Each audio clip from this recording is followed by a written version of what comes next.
This is 9/11 Freefall.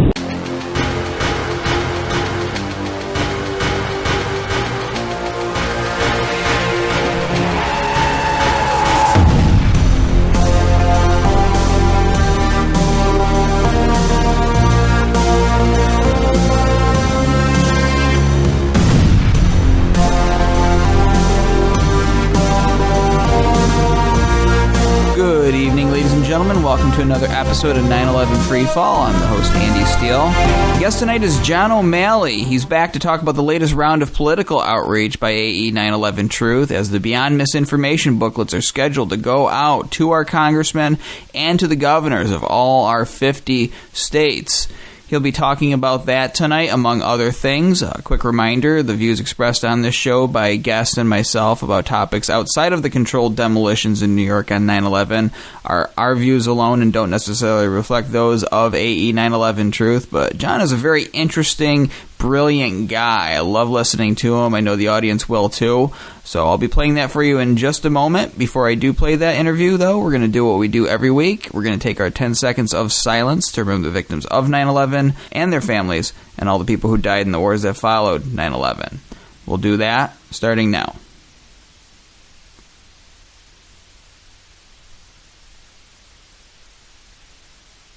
And that's 10 seconds.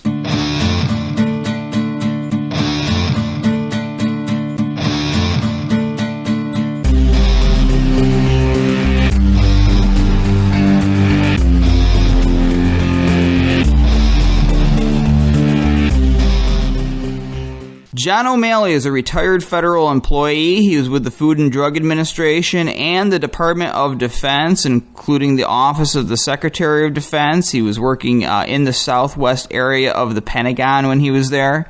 His background is in statistical analysis, aerospace, special operations aircraft, aerodynamics, system administration, database applications, project management, and cost accounting. He's the head of AE 9/11 Truth's congressional outreach team. He's a dedicated volunteer, and he's a favorite guest of this show. John, welcome back to 9/11 Freefall. Oh, thank you. Nice to be here. So, just to catch up, what have you been doing since the last time you were on the show? Well, we are trying to stimulate activity among our political leaders, and that includes people running for office. So right now we are working on getting our volunteers to become active in the New Hampshire primary and the Iowa caucus, because these are the two areas where an individual American can actually walk up to a candidate and talk to them. As soon as you get beyond Super Tuesday, these candidates become unapproachable. They are surrounded by their staff, and they normally, when they appear at an event, they will not take questions. They will just do their stump speech and then be whisked away by their security detail. So if you can get them now in these, the New Hampshire primary and the Iowa caucus, this is the time to do it. The other, in the future, next year when they start running for office again, members of Congress, they will be campaigning in their districts, and that's when you can, get up close and personal with them and talk to them about Building 7 and talk to their campaign staff and their volunteers and present them the evidence. And I think that's what we have to do. Well, I think it's a lot harder for them to dismiss you during a campaign, especially now as more people wake up to this stuff. They end up alienating more people than they would like to. That doesn't look good for them, to come across as snide and unresponsive to the concerns of the constituents. So you're absolutely right. I don't know much about the presidential politics in terms of when it's easier to approach them. You say it's harder after Super Tuesday. That makes sense to me, because then it kind of gets boiled down to the two candidates that were elected or selected, depending on how you believe or how fair you believe our election system is.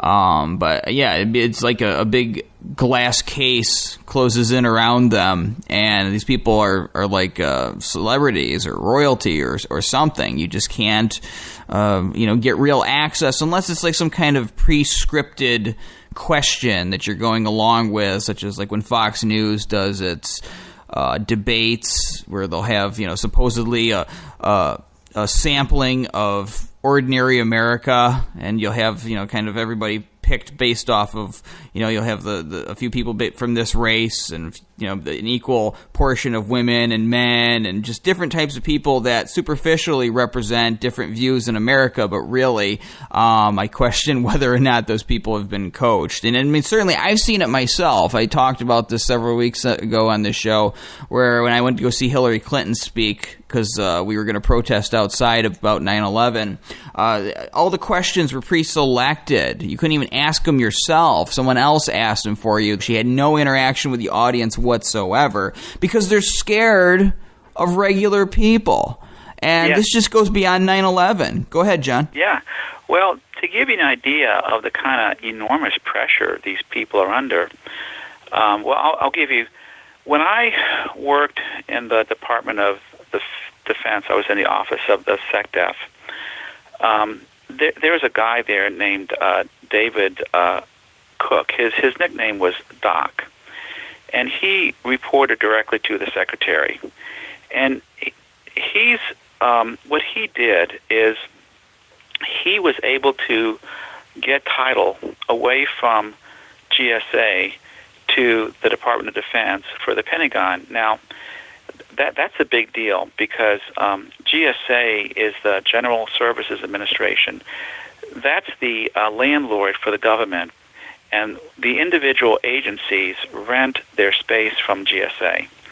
So what GSA did is they were not doing a good job. So Doc got title away, and then he used the money that the Pentagon would have been paying GSA for rent and used that for the renovation.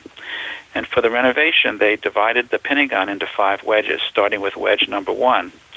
And what they did is they gutted the building concrete to concrete, and then completely redid everything, plumbing, electrical, everything. And of course, wedge 1 was the part that was hit by the, whatever it was, aircraft on 9/11.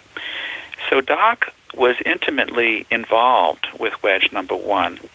Now, I did not know Doc personally, because he was several layers above me. And I remember whenever he would come around, to a promotion ceremony or whatever, he would always eat the nuts, because they would always have punch and cookies or whatever, and he would always eat the peanuts or the cashew nuts or whatever. So Doc had to know what happened in wedge number 1 on 9/11.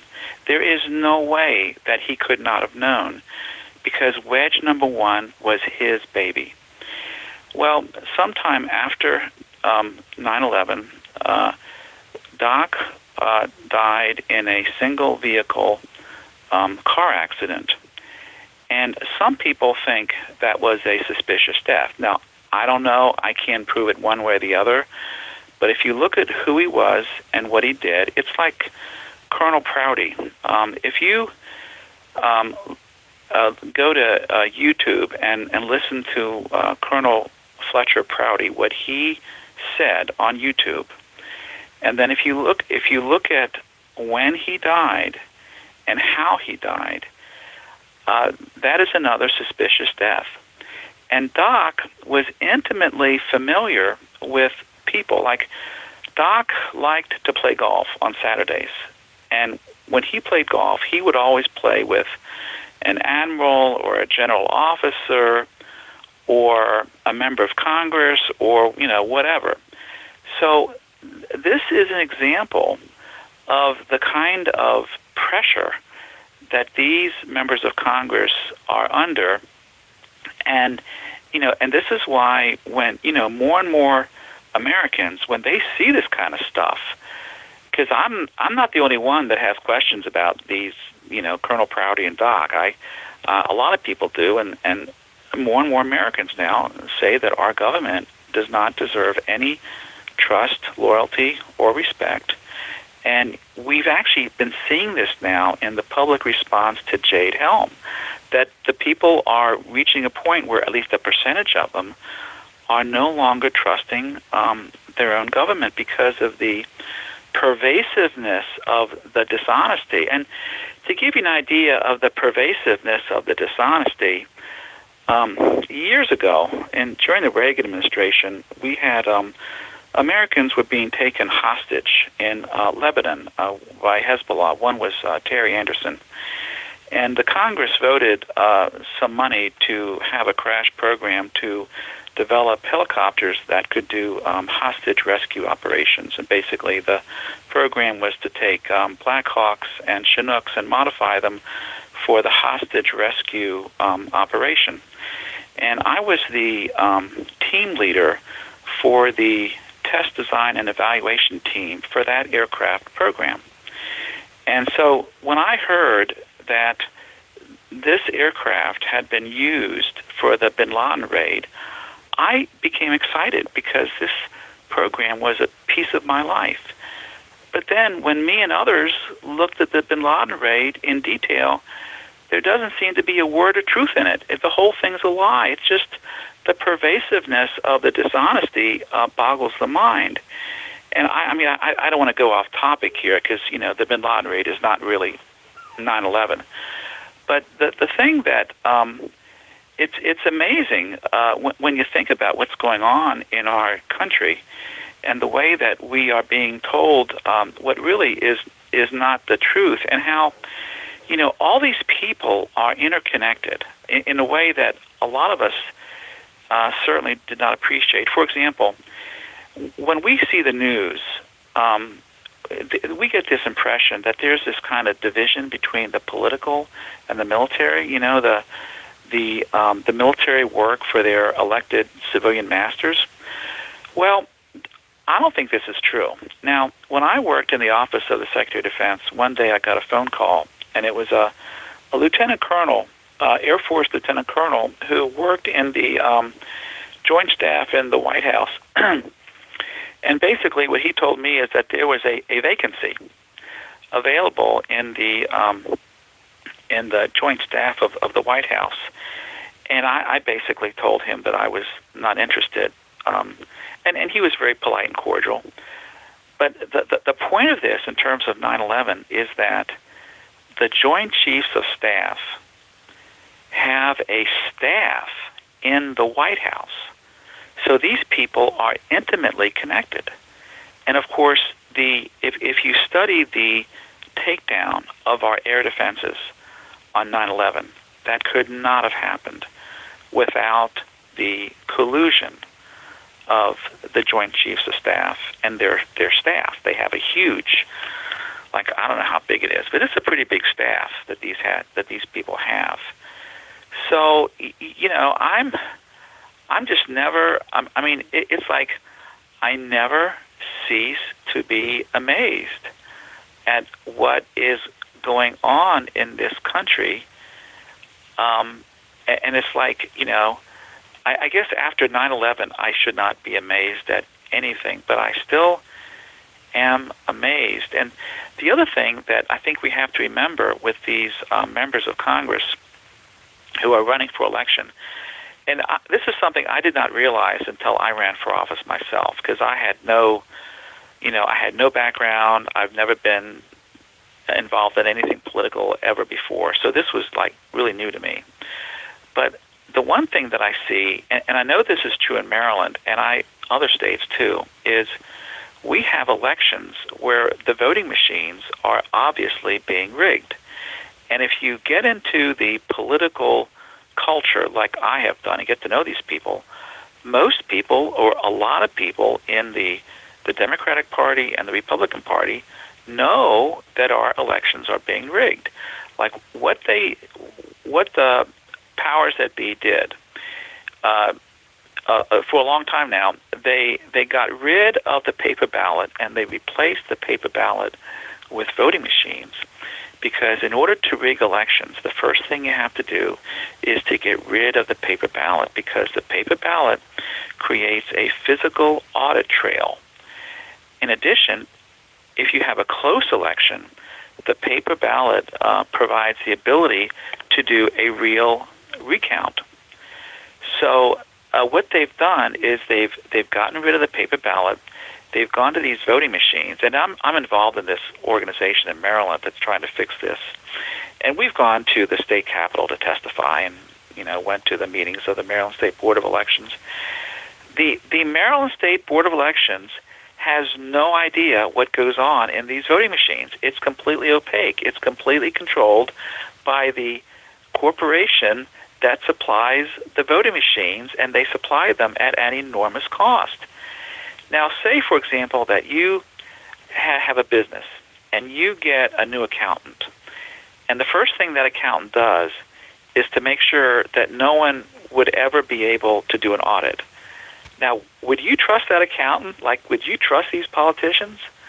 But, I mean, this is what these people who are running for office have to deal with.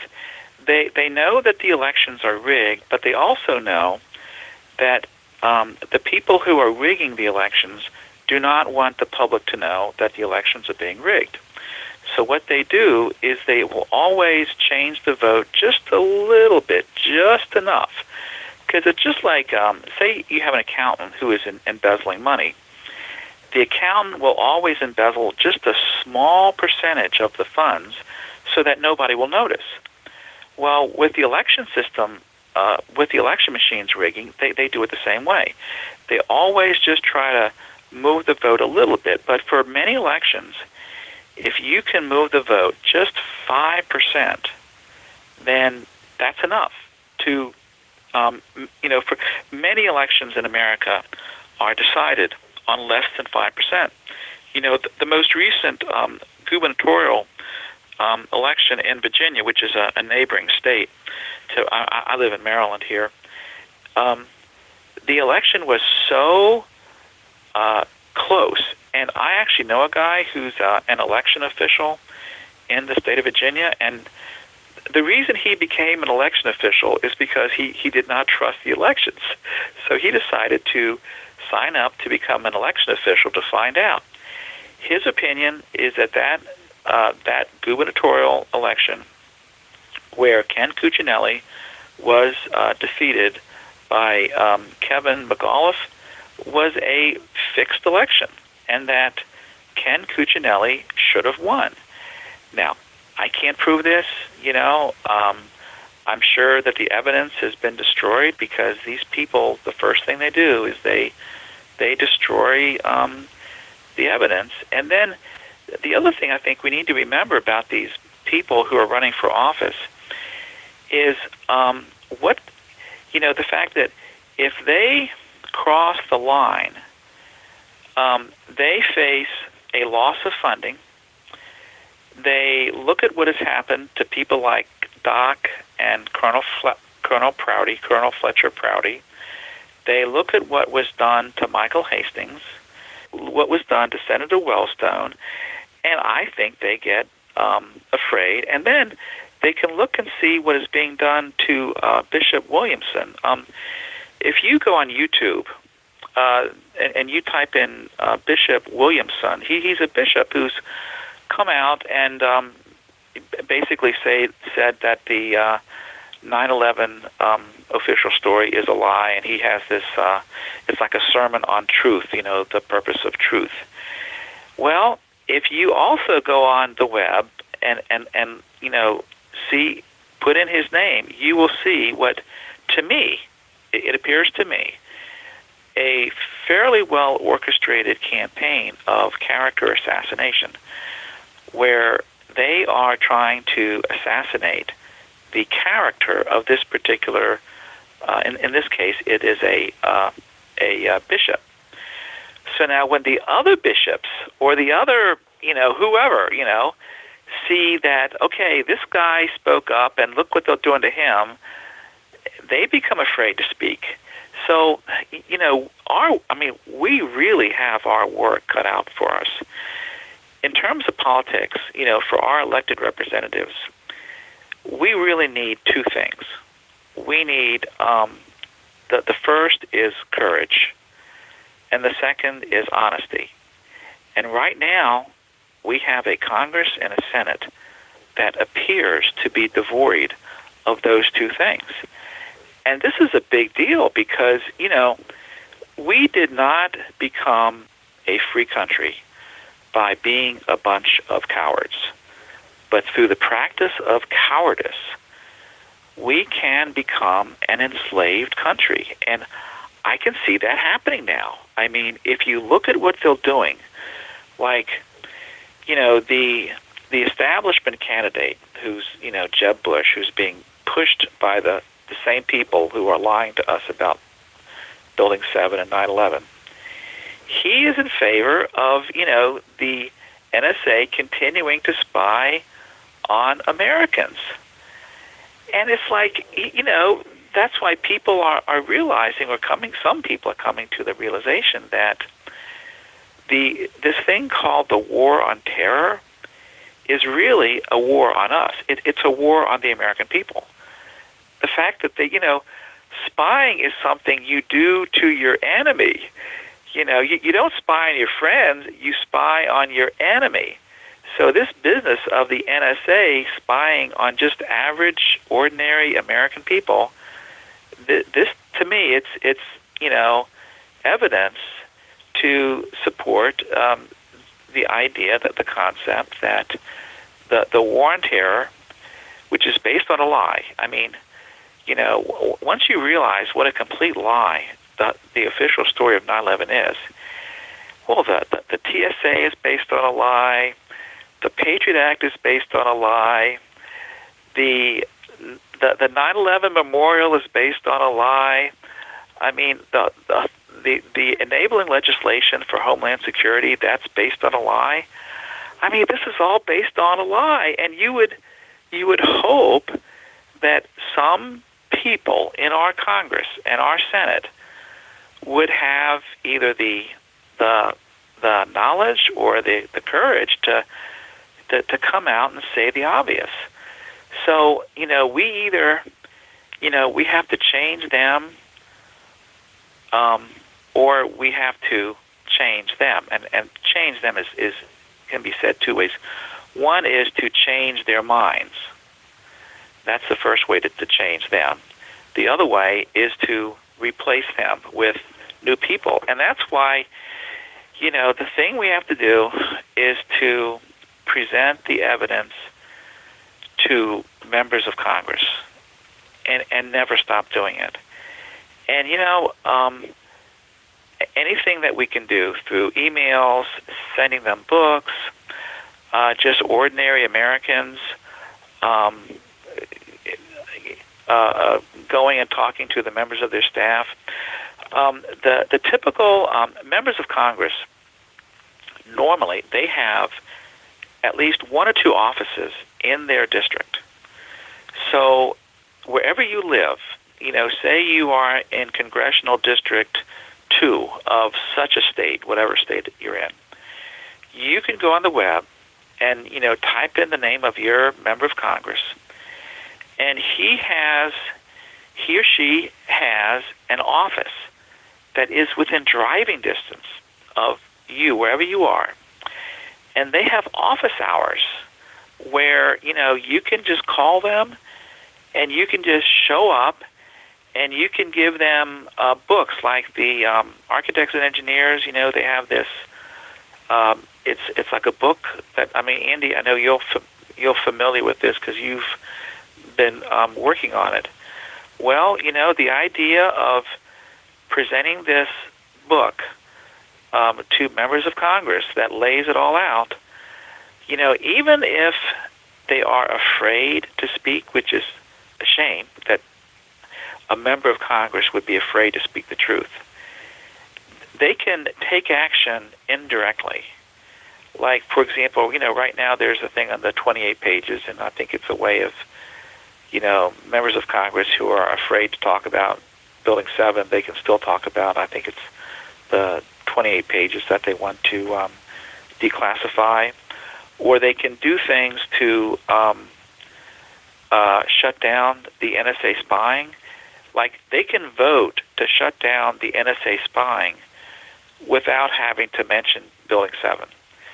They can vote to stop some of the more egregious activities that are being done by this emerging police state without mentioning Building 7. Now, they may talk about Building 7 in amongst themselves, in private, but they won't go public because of this, the beginnings of a police state. That's what we have. It's the beginnings of a totalitarian police state. And, the people who have to stop it are us. I mean, this is happening on our watch. We are the adults in the room. We cannot, wait for the Russians to come over and help us. Lots of luck there. We cannot wait for the Chinese to come help us, or the Canadians, or the Mexicans. This is our country. We have to do it. I mean, we are the adults now. This is something we have to do. Well, we are not children anymore. We cannot, wait for mommy and daddy to solve the problem, because we are mommy and daddy. I mean, we have to do this. So, I think we have our work cut out for us, but I think we are making clear success. When people kind of wake up to this and look at the evidence for like Building 7 and 9/11, it's kind of like walking through a one-way door.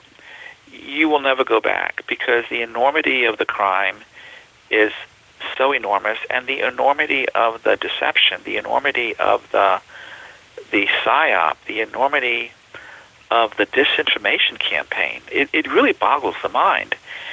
And once you see that they're lying to us about this, you start to look at all the other things that they're lying to us about, which is enormous. And of course, I don't want to get off topic. I want to stick to 9/11. But as more and more people are walking through that one-way door, the numbers are increasing every day in our favor, and I think that explains the kind of stuff that you saw happen at, the Bundy Ranch out west. You saw happen. You see happening with Jade Helm, where these guys. I saw one thing it was on YouTube, and some guy, he was either an Army major or lieutenant colonel, and he's presenting the plan at like a public forum, and people are shouting at him and telling him how terrible the government is. And now, I haven't seen people mention 9/11 truth, but I suspect that's part of it. So, as long as we have some remnant of free speech, I think we have a pretty good chance. And that's why these crooks, and that's all they are. They are just crooks. They are nothing more than crooks who deserve no respect at all. These crooks, I am confident the next thing they're going to do, and they're working on it right now, is to figure out how they can censor the Internet. And they're going to try to present it in a way that they're going to censor the Internet for our own good. And that's what they do all the time. Every time that they attack our Bill of Rights, they always do it for our good, And if we are naive enough to let them get away with it, then, our children and grandchildren will experience the consequences of what we failed to do. So, I just think we have to act, and, I believe the best way to do it, the most direct way to do it, is through the House of Representatives and the Senate.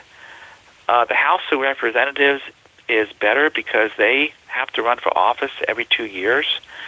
So every 2 years they have to face real Americans.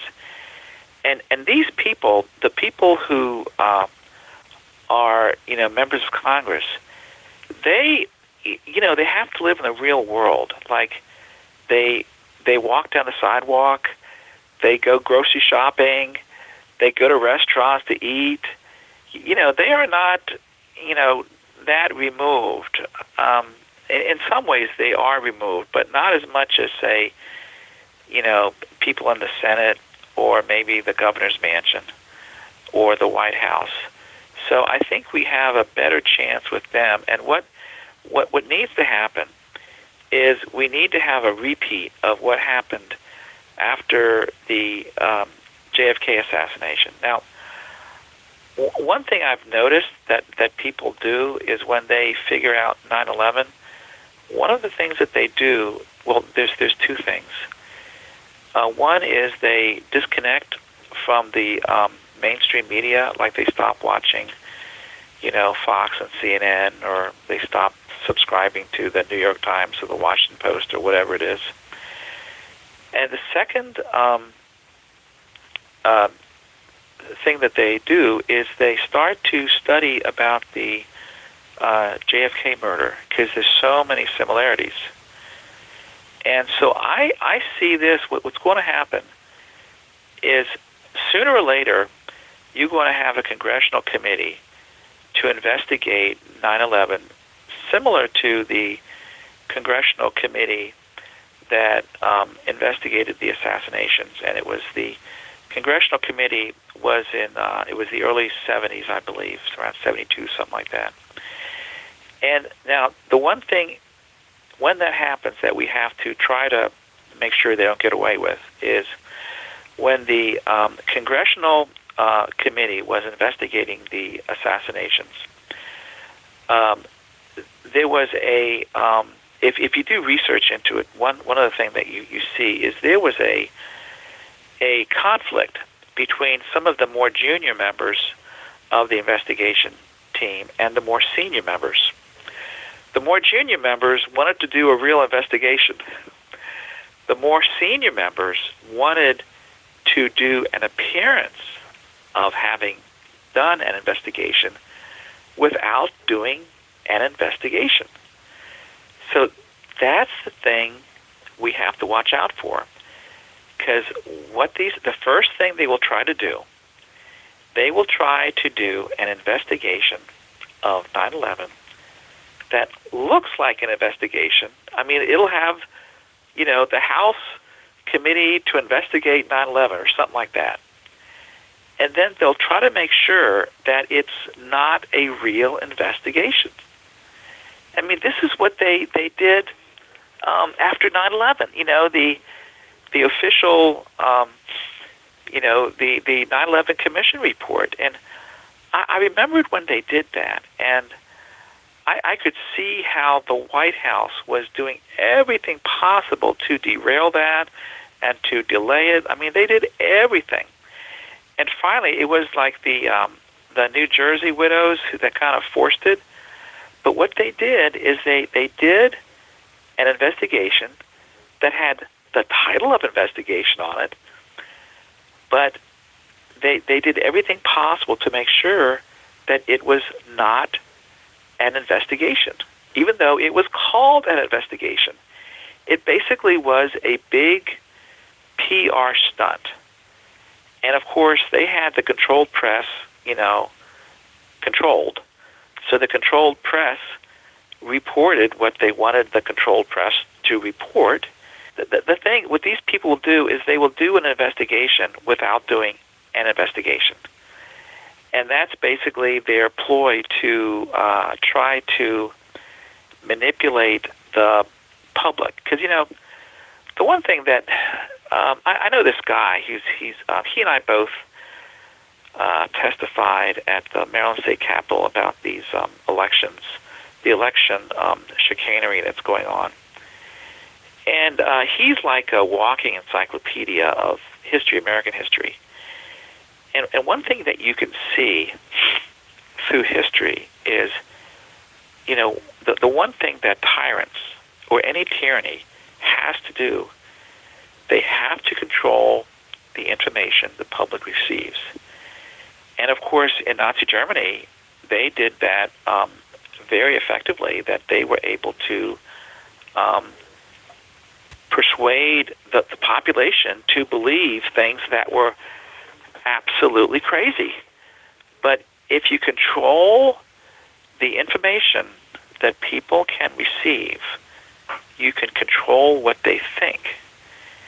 And that's, why, people like Alex Jones and others, they really talk about it. It's really an information war. And, these guys, way back when, who were setting up our Bill of Rights and our Constitution, they realized that, and they realized just how important the First Amendment is. And there's a quote from George Washington that goes something like, if we ever lose freedom of the press, then we will be like sheep being led to the slaughter. Well, one thing that's happened in the 20th century with the consolidation of big media, where you have like 5 big corporations that control like 95% of the media,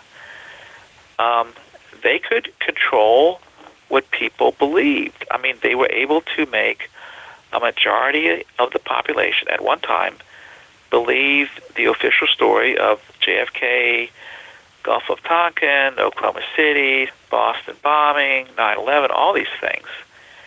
And now that they are losing this because of the Internet, I think they'll get really scared, which I can understand why they would be scared. If I was them, I'd be nervous too, because, they are facing what is becoming slowly an aroused population. And it's also a population that is an armed population.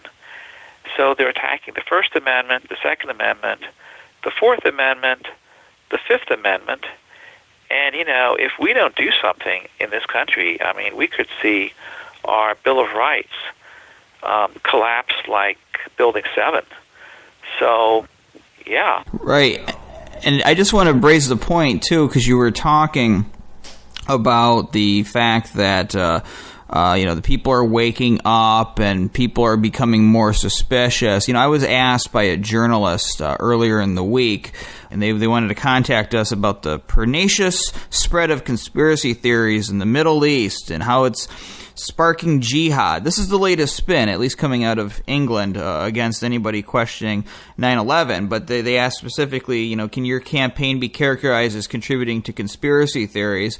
Now, after establishing that we don't have theories, we have evidence, backed up by experts that know the government's theories are unsound, I also pointed out that when NIST, this is the agency that was tasked with investigating why the Twin Towers in Building 7 went down, when they refuse to do a full investigation and they omit structural features that would have prevented NIST theories from happening, and they hide important data from public view, and they selectively ignore facts that are observable just from watching the video, that is what contributes to public mistrust and to quote-unquote conspiracy theories. The conspiracy theories were not created by the Internet. They were created by the government taking a huge event like 9/11 and keeping a large portion of its investigation secret by giving us a completely unrealistic explanation of what happened to these towers that day, by not wanting to have an investigation to begin with.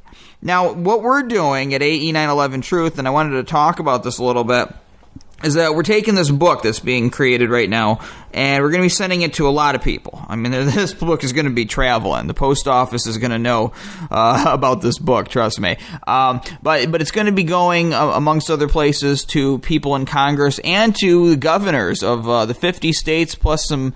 I'm not sure if it'll be going to some of the American territories. We'll have to talk about that, but it might be. But regardless, it's going to be going to the people within the United States who have so-called legislative and executive power. Once these books go out, this is a really good idea that we're doing this. What do you think our audience should be doing as a follow-up? Knowing that these books are arriving at their congressmen's desks. Well, I think in our Constitution, the way it's set up, we are supposed to be able to directly communicate with our member of Congress. And that's why wherever you live in America, your member of Congress has an office that is within driving distance of you.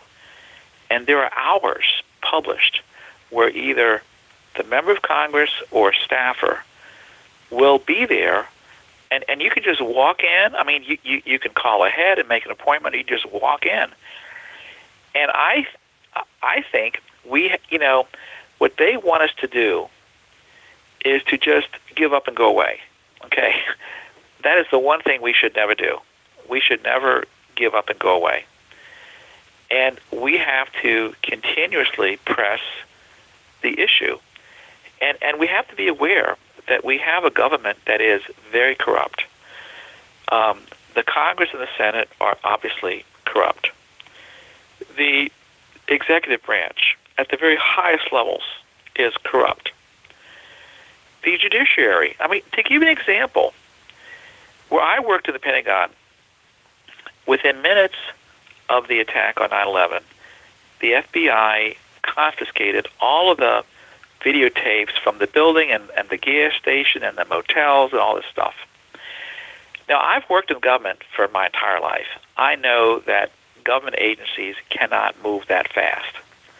The FBI must have had those agents on station waiting for it to happen. And then Judicial Watch sued them under the Freedom of Information Act to release the videotapes. So they released a few videotapes that did not show a Boeing 757 flying into the Pentagon. And then they said the rest of the videotapes they would not release for reasons of national security. And some corrupt federal judge let them get away with that. So my point is, the corruption is in our judiciary. Because, anyone with half a brain knows that defense of national security is without merit. I mean, so this is, when we have a system that is that corrupt, we have to either change the minds of members of Congress, which is, one thing that we can do with this book, or we have to change who's in Congress, replace them. And I tell you, a lot of those staffers, they have their eye on their boss's job, because when you start to investigate Congress and you start to go over, every member of Congress has a biography or a resume that you can look up on the web. A very large number of these people were staffers. They were either staffers or volunteers. So that's why, communicating to this stuff to the volunteers and the staffers is so important, because there's so many of them. For every member of Congress, there's, I don't know, probably, I'm not sure how many, maybe 20 staffers, maybe a few hundred volunteers. And within that number of staffers and volunteers are future members of Congress, senators, governors, whoever. And so the more these people that we can convince, eventually it'll become a tidal wave where, right now, from the numbers that I've seen, about 1/3 of the country does not believe the official story, and about 2/3 of the country believes the official story. Now, one thing about doing, we are involved in a war of public relations. And one problem with public relations is you do not get immediate feedback as to whether or not you are being successful. Unlike many things you do, like especially with technology, you can get immediate feedback. Like, I used to work with aircraft. The aircraft either flies or it doesn't. The helicopter can either fly at 100 knots or 120 knots, or it can't. So you get immediate feedback, but public relations, you don't. You don't know what's going on inside people's minds. But there are secondary and tertiary indications of whether you're being successful or not. And one of the indications that I see is that an increasing number of people are disconnecting from cable TV. And there have been some articles about that in the news. Well, one thing I've noticed about that when people realize about Building 7 and all that stuff, one of the things that they do is they stop watching the network news because they realize that these people are professional liars, that they've been lied to. It's a controlled press. And they disconnect from cable TV. And instead of cable TV now, they get their news from the Internet. People like Alex Jones or James Corbett or Andy Steele, And so that's an indication to me that we are being successful because, as more and more Americans disconnect from cable TV and, all these, Fox or CNN or whatever, CBS, who knows what, that makes it more difficult for the powers that be to control the information that the public receives. So I'm fairly optimistic about what's going on. And I'm wondering if there could be a change like happened in East Germany where, there was a peaceful change of government and where, some of the people who actually worked in this area, the disinformation agents, like in East Germany, you had disinformation agents and you had people who were spies. They spied on their neighbors. And when East Germany, the government fell, all these people's names were made public. And I don't know if they were put in jail or anything, but just the public humiliation of being outed like that. See, that may happen in our country. I don't know. But, the people who did the 9/11 operation, I'm not sure if they really thought out the long-term consequences of their decisions. It looks like they thought that they could get away with it, and they have so far. But because of their loss or their current, they seem to be losing their ability to control the public mind. Eventually, something's going to happen. I mean, I don't know what. But, if a third of the country now does not believe the official story of 9/11, well, that's 100 million Americans.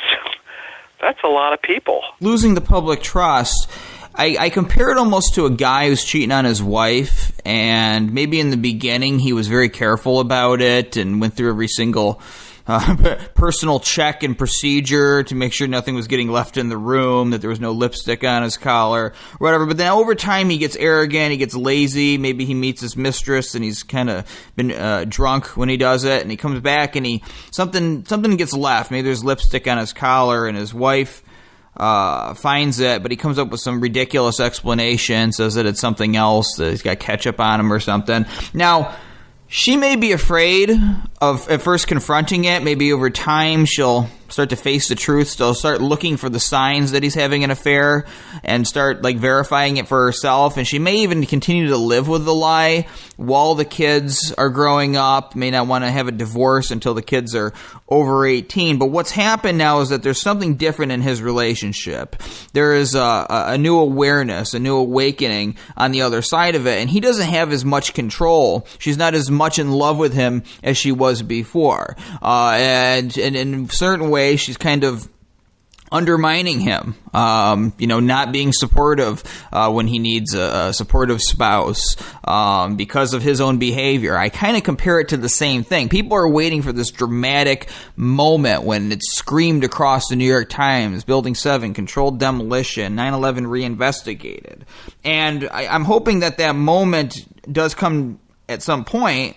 But right now the signs are that it's more of a slow awakening. And in the ways that you said, people are just turning off. Now, people may be staying in this marriage because of the kids, because they're afraid of what the consequences of a full acknowledgement might lead to politically.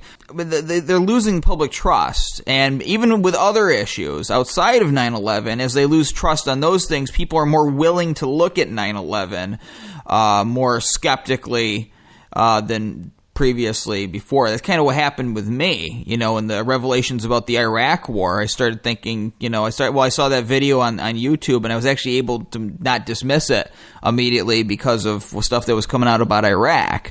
So it's all connected, it's all related, and this is why I think the political outreach is so important too, because first of all, if we're going to get a new investigation, where else is it going to come from? It's going to have to come from some official body, and we want the United States to work because there's really nothing else. We don't want anarchy. We don't want anything like that. This is what has to work for us. We have to make it work for us.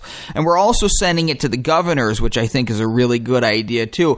What do you think state governments can do about this issue and receiving this information? Well, Andy, I think your analogy is great.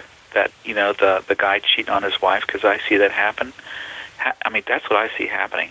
Now, in terms of the states, the way that the country was set up is the states were supposed to have a great deal of independence from the federal government.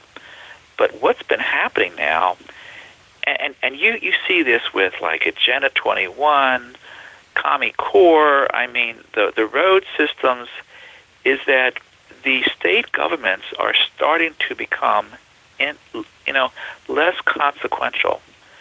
So one thing that the states can do is just,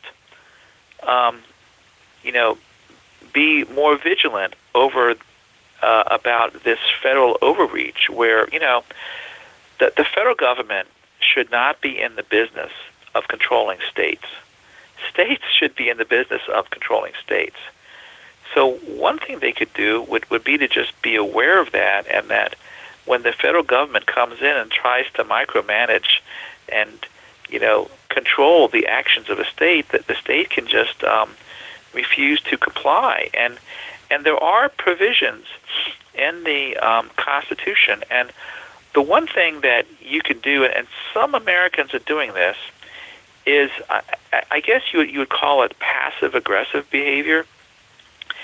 In order for someone to control you, you have to allow them to at a certain level. And what people can do, and I see this in the farming community, is people just will not respond. It's like if the federal government will send them some ridiculous form to fill out, and they just won't fill out the form. They'll put it in the trash. Okay, now it makes the government have to do work. They may have to send a person to drive out to the farm and say, could you please fill out this form? So, one thing we can do is just not be willing slaves. I mean, there's a big difference between an unwilling slave and a willing slave. They want us to be willing slaves.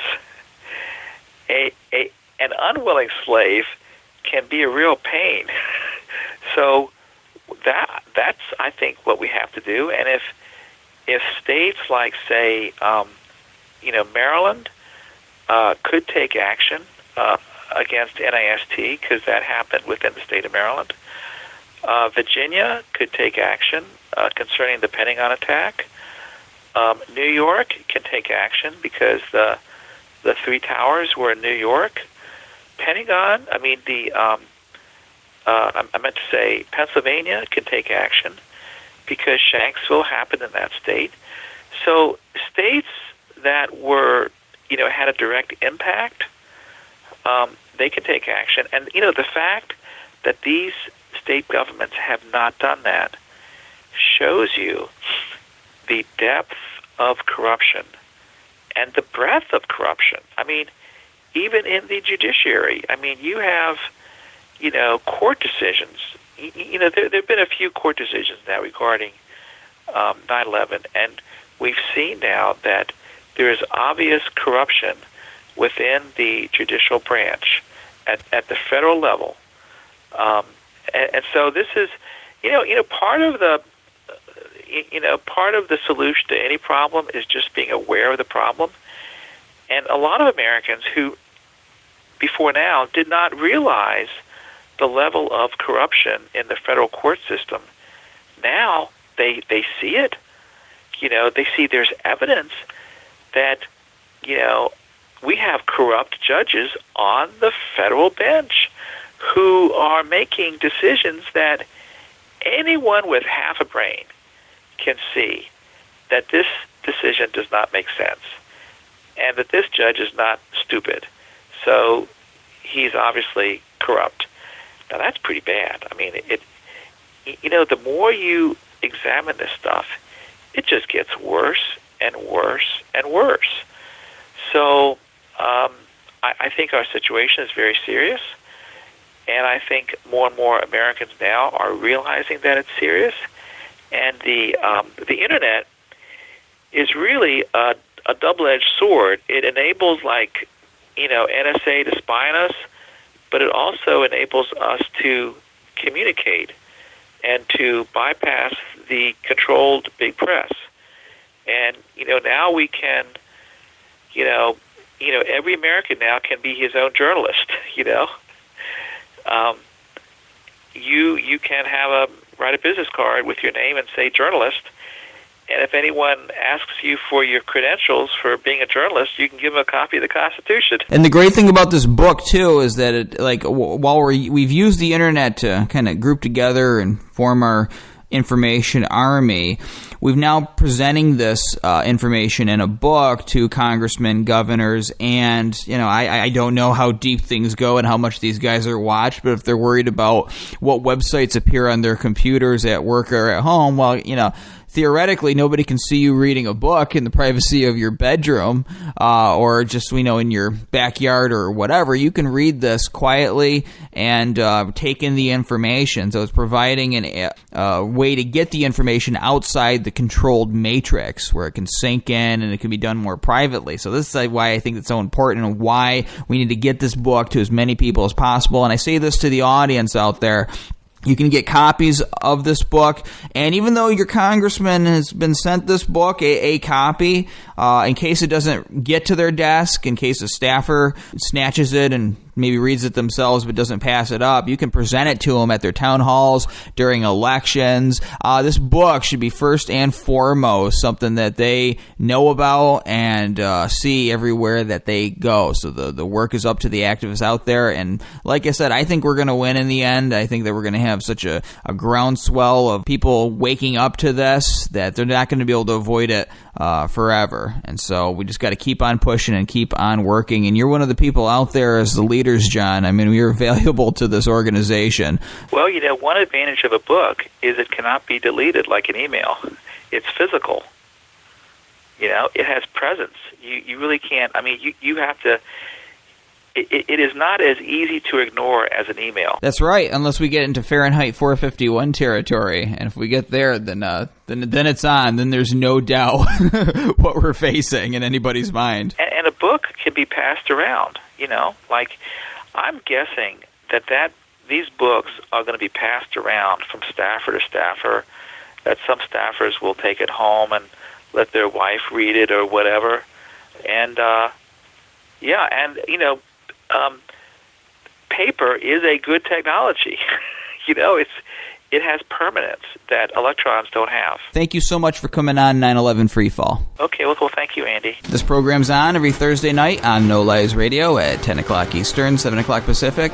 You can also download MP3s of this show from the Internet Archive by going to 911freefall.com. This is Andy Steele saying have a great week and good luck.